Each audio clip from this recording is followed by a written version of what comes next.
Hello, Trà Vinh xin chào các bạn. Hôm nay thì mình sẽ làm cái món bánh đúc gân lá dứa. Và để tiện cho việc theo dõi các video thì mời các bạn đăng ký kênh của mình nha, ủng hộ mình và để nhận các video mới nhất, sớm nhất từ kênh. Thì mình chuẩn bị đây là khoảng chừng 7 cái lá dứa nha. Lá dứa các bạn chọn cái già thì nó đậm màu hơn là cái phần đọt nó non. Rồi mình tiếp tục là 100g bột gạo. Bột gạo này mình dùng cái loại lọc dạng hạt. Và 150g bột năng, tinh bột mì tinh đó các bạn. Là một chén dung ha, là 150. Rồi đi xay lá dứa nè.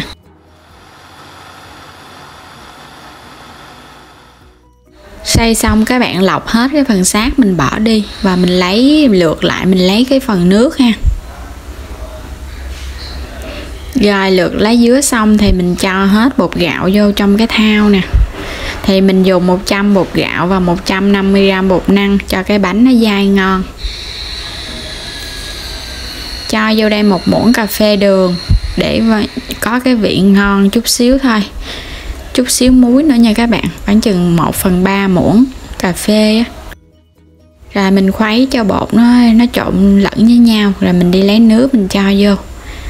Mình sẽ pha phần bột màu trắng là 400ml nước. Khuấy đều cho bột nó tan. Nước thì đây là mình làm bột màu trắng. Và cái phần nước này bột của mình nó sẽ dai giòn. Rồi mình khuấy để tan đều. Mình sẽ cho nó vô trong cái tô cho nó gọn gàng để mình dễ ủ bột á. Rồi để đây ha. Tiếp tục phần bột màu xanh cũng là 100g bột gạo, 150g bột năng, bột mì tinh, 1/3 muỗng cà phê muối. Cũng giống y hệt như cái phần bột màu trắng ha. 1 muỗng dung đường. Và đây mình lấy được 400ml nước lá dứa nè. Mình sẽ cho vô trong bột luôn. Khuấy cho nó tan đều. Cái phần nước này á, là bánh của mình rất là giòn ngon. Và để cho có cái màu tươi ngon hơn thì mình cho vào đây 3 giọt màu thực phẩm màu xanh lá dứa. Cái phần này thì không bắt buộc, các bạn có thể bỏ qua để mình làm cái bánh nó tươi á. Rồi mình cũng gót qua bên cái tô và mình để hai phần bột này nghỉ ít nhất là 1 tiếng đồng hồ. Sau 1 tiếng đồng hồ bột nó nghỉ thì bây giờ cái phần bột nó đã lắng xuống dưới nè các bạn. Ở lớp bên trên nó trong khe luôn nè ha. Giờ mình sẽ khuấy đều lên. Bột màu trắng cũng vậy luôn. Mình cũng sẽ khuấy cho nó đều cái phần bột lên. Rồi nó lắng ở dưới rất là nặng tay. Rồi mình cho vào đây mỗi một tô bột là khoảng 1 muỗng canh dầu ăn ha. Để cho bột của mình nó có cái độ mịn á. Và nó cũng béo ngon cái phần bánh nữa. Khuấy tan đều. Mình sẽ dùng cái cách lấy trùng bột bằng nước sôi hấp cách thủy vậy nè. Và mình không hấp mà mình cho trực tiếp vô trong cái chảo luôn. Và trong lúc nước nó đang nóng á, thì mình sẽ khuấy. Mình khuấy một hồi thì bột nó sẽ đóng lại á. Đó, bây giờ nó hơi nặng tay lợn cợn rồi nè các bạn. Đó, nó đóng được chút xíu bột rồi nè. Mình cứ tiếp tục khuấy ha. Mình khuấy một hồi á, khoảng chừng 5 đến 10 phút à. Tùy theo cái nước nó sôi nhiều sôi ít nữa. Và bột bây giờ nó lợn cợn vậy là được rồi. Mình sẽ nhắc nó ra nè. Không cần lâu quá. Tiếp tục cái phần bột màu xanh. Mình cũng cho vô vậy nè. Làm vậy nhanh lắm các bạn, mà nó không có bị dính cái nồi cái chảo của mình nữa. Đây mình đem cái bột ra thì các bạn đánh đều lên ha, cho nó không có bị ốc trâu. Và cho bột của mình nó mịn á. Đánh liên tục, đánh nhanh tay thì bột nó mịn, nó không ốc trâu. Đây mình thoa dầu vô trong cái sửng. Cái sửng này của mình thì nó hơi lớn, tới 1,5 lít lận. Để cho cái bánh của mình nó có cái độ mỏng á. Thoa dầu xong thì mình đi lấy cái giá mình múc bột qua. Bột màu xanh thì nó sẽ hơi loãng hơn bột màu trắng. Đây, nhưng mà nó có cái độ hơi sệt vậy là được rồi. để khi mà mình khoa vô á, nó có cái gân á. Mình sẽ cho vô 2 giá bột ha. Bột màu trắng thì mình tạo gân cho nên nó hơi đặc hơn chút xíu. Mình cũng cho đều ra. Mình làm vậy với một chút nữa cái bánh của mình nó có gân, giống như mình đổ rau câu sơn thủy vậy đó.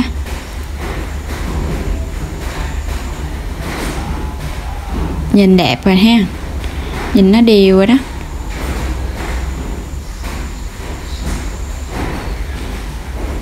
Rồi sau khi đổ xong hết thì mình lấy cái vá này nè các bạn, mình kéo khoảng chừng 2-3 đường ha, để cái màu trắng nó hòa lẫn với cái màu xanh đó, nó sẽ tạo được những cái đường gân nhiều. Rồi vậy là được rồi ha. Mình sẽ bắt sẵn cái nồi sửng hấp lên, một nồi nước sôi sẵn, mình mới cho cái sửng bánh của mình vô, đậy nắp lại. Rồi mình sẽ hấp với lửa trung bình, và mình hấp khoảng chừng 20 phút với lửa trung bình, không cần lớn. Trong lúc chờ hấp thì mình chuẩn bị 200g đường thốt nốt. Mình cho vô đây một ít nước nữa để mình nấu. Cho thêm vài cọng lá dứa cho cái nước đường nó thơm ngon. Bắt lên bếp mình nấu cho cái phần đường thốt nốt này nó tan ra. Sau khi nó sôi một hồi thì nó tan ra nè. Mình nấu được 10 phút luôn á. Bây giờ mình chỉ cần nấu thêm chút xíu nữa là được nha các bạn. Một hồi mình để nó nguội tự động nó sẽ sệt hơn. Rồi mình tắt bếp ha. Mình chuẩn bị một chén nước cốt dừa nè, khoảng chừng 200ml nước cốt dừa. Cho vô trong cái nồi để mình thắng nước cốt dừa luôn. Và mình dùng bột gạo.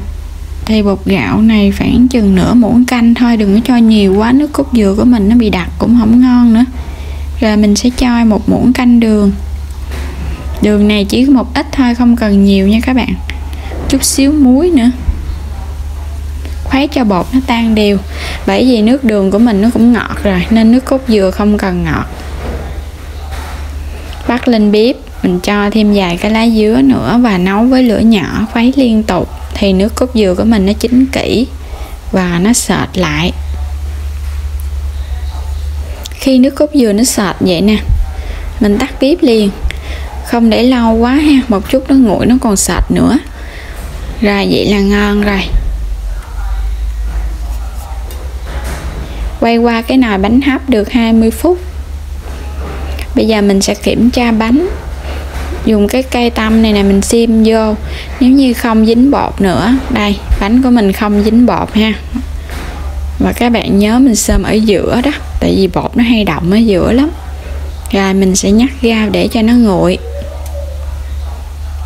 Sau khi bánh của mình nó nguội nè, thì nó lên cái màu hơn chút xíu so với lúc mình còn đang hấp.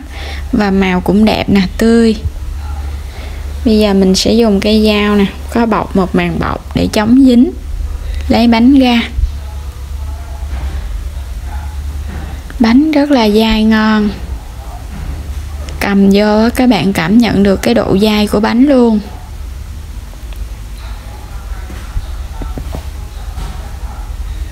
Rồi bây giờ sẽ cắt bánh ra nè.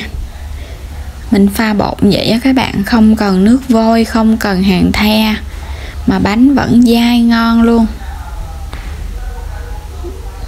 Đó, có những cái đường gân trắng nổi lên nè. Bây giờ sẽ cắt những cái miếng dừa ăn ha, nhỏ nhỏ thôi. Bánh đúc thì mình cắt nhỏ nhỏ, nhìn mình ăn nó ngon hơn. Bởi vì trong bánh đúc nó có cái độ dai ngon tự nhiên đó, nên mình ăn mà cắt lớn quá cũng khó ăn.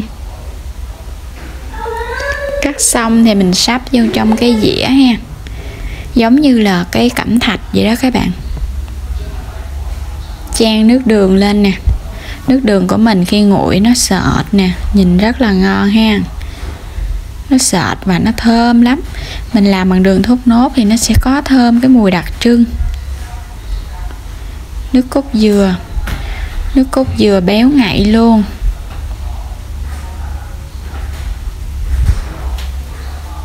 Thêm lên đây một ít mè rang nữa.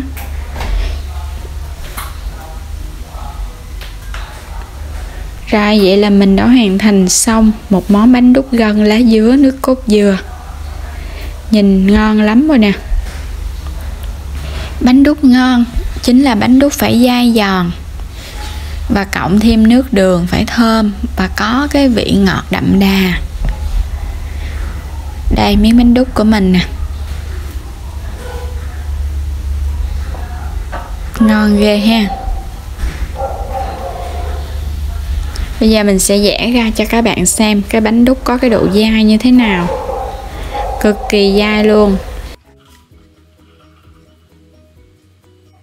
Rồi bánh đúc rất là ngon nha, dai giòn. Nước đường thì nó thơm cái mùi lá dứa. Ăn nước cốt dừa béo ngậy rất là đậm đà luôn. Cái món bánh đúc này các bạn làm theo công thức của mình đi, bảo đảm ăn là sẽ ghiền luôn. Bánh đúc rất là dai. Mình chỉ cần khuấy sơ, nhanh đơn giản và mình hấp chín mà bánh đúc rất là ngon nè, không cần phải khuấy tốn công nhiều trên cái bếp. Rồi bây giờ thì mình chúc các bạn có một cái món bánh đúc lá dứa ăn thật là ngon miệng. Và đừng quên đăng ký kênh ủng hộ mình, like và chia sẻ video ủng hộ mình nữa nha. Xin chào, hẹn gặp lại các bạn ở video tiếp theo. Và có yêu cầu mình làm món gì thì để phần bình luận bên dưới nha.